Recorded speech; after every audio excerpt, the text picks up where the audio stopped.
Welcome to Aviation Stories Uncovered. In this episode, the Concorde, the supersonic airliner that shattered speed records, cut transatlantic crossings to under 3.5 hours, and became an enduring icon of aviation.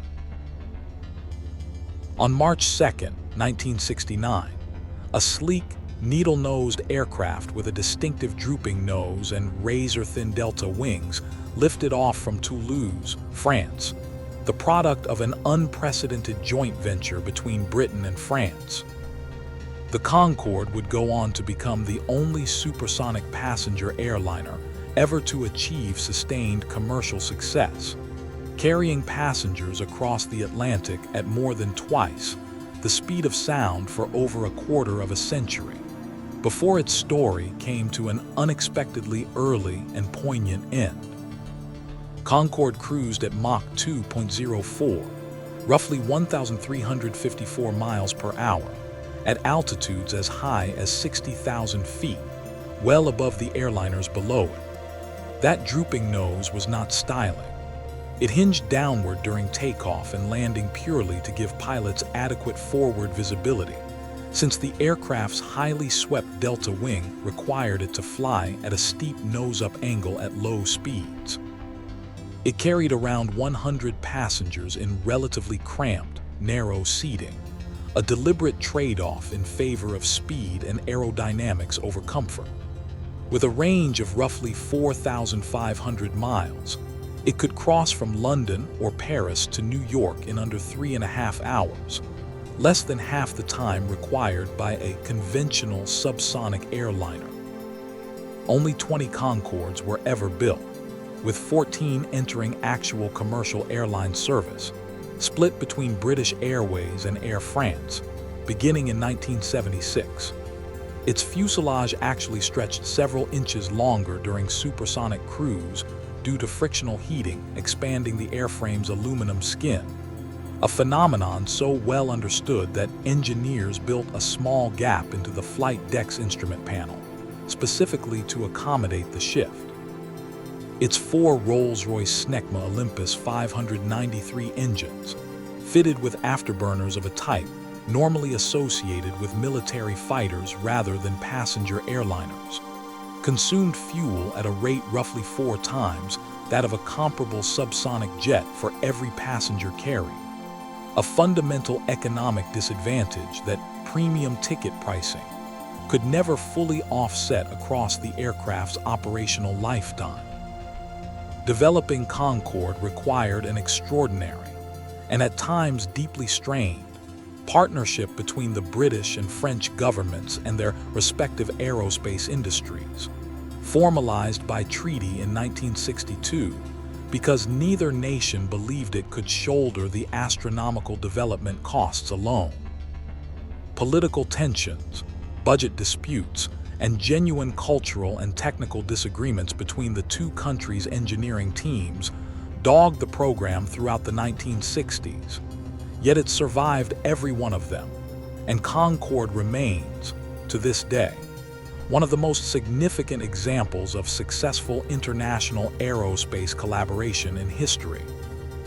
Because of its extremely limited seating and correspondingly high operating costs, tickets aboard Concorde carried a substantial premium over first-class fares, and the aircraft became closely associated with a small, elite class of business executives, celebrities, and wealthy travelers who valued speed and exclusivity above nearly everything else. For many of these frequent flyers, a Concorde crossing became almost routine, allowing same-day round trips across the Atlantic for meetings that would have been logistically impossible on a subsonic flight. On July 25, 2000, an Air France Concorde crashed shortly after takeoff from Paris, killing all 109 people aboard along with 4 people on the ground. A strip of metal debris left on the runway burst one of its tires, and a large chunk of that tire struck the wing hard enough for the resulting pressure wave to rupture a fuel tank from the inside, triggering a catastrophic fire.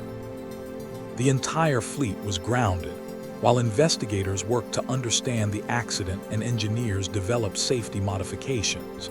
And although Concorde did eventually return to limited service, the combination of the crash's reputational damage, a sharp downturn in premium air travel following the September 11th attacks the following year, and steadily rising maintenance costs for the aging fleet ultimately proved commercially insurmountable. Concorde made its final commercial flight in October of 2003. Concorde's commercial potential was constrained from the very beginning by a problem no amount of engineering could fully solve: the thunderous sonic boom it generated whenever it went supersonic, a shockwave loud and disruptive enough that the United States and most other countries banned supersonic flight over populated land outright. This forced Concorde into a narrow set of viable routes, almost entirely over open ocean, where it could accelerate past Mach 1 without disturbing anyone below. That severely limited the network of cities it could realistically serve, and helps explain why, despite its technical brilliance, it never expanded much beyond a small handful of prestige transatlantic routes. With that final flight, commercial supersonic passenger travel simply ceased to exist anywhere in the world for roughly 2 decades, an unusual case of aviation technology moving backward rather than forward. That began to change in the 2020s as several companies, most notably an American startup called Boom Supersonic, began developing new supersonic airliners explicitly designed to avoid Concorde's core weaknesses, aiming for better fuel efficiency and, crucially, quieter sonic signatures intended to eventually allow supersonic flight over land as well as ocean. NASA has pursued a parallel research effort of its own, flight testing a specially designed experimental aircraft built to produce only a soft thump rather than a traditional boom, research that traces its intellectual lineage directly back to the operational lessons and the reputational scars left behind by Concorde. Concorde emerged from the intense technological rivalry of the 1960s, a period when both the United States and the Soviet Union were also pursuing their own supersonic airliner programs, driven by a genuine belief that supersonic travel represented the inevitable next step in commercial aviation's evolution, much as jet engines had replaced propellers a decade earlier. Britain and France built Concorde to seize a technological and prestige advantage in that race, and in purely engineering terms, it succeeded magnificently, flying for 27 years with a safety record that went unblemished until its very last years. But it ultimately proved to be a triumph of engineering that could never overcome the economics of noise regulations, fuel costs, and limited passenger capacity, leaving it as a singular, beautiful anomaly in aviation history, rather than the beginning of a broader supersonic age.